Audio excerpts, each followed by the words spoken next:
Hello and welcome. My name is Sarah Balance. I am a 10-step program assistant from the Washington County UT Extension Office. Today we'll be making an inexpensive sanitizing solution for your kitchen. When we wipe down our kitchen surfaces with warm soapy water, it only removes the visible dirt and grime, but it does not remove any harmful bacteria and viruses. So we need to sanitize our surfaces in addition to cleaning them. Today, we are going to need the following items. We are going to need a spray bottle. You can get this at your local grocery store or dollar store. You're going to need a 1/4 teaspoon measuring spoon. It's usually the smallest one on your spoon ring.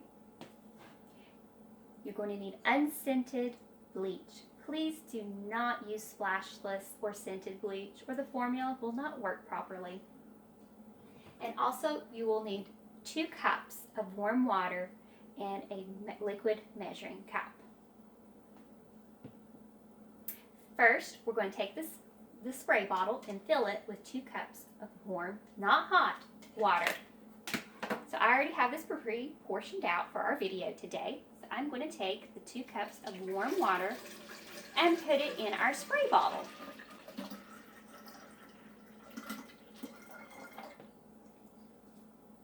Also, we are going to add a 1/4 teaspoon of bleach. We only need 1/4 teaspoon.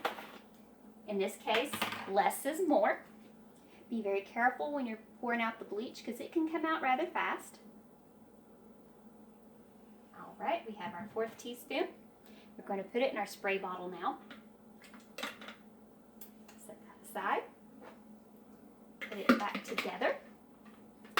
And now you have sanitizer for your kitchen. You will want to replace this weekly to make sure it still works properly. So once a week you'll need to replace your sanitizer. And also, to keep it at best, store it in a dark cabinet area. Thank you so much for watching Washington County UT Extension's video, and have a great day.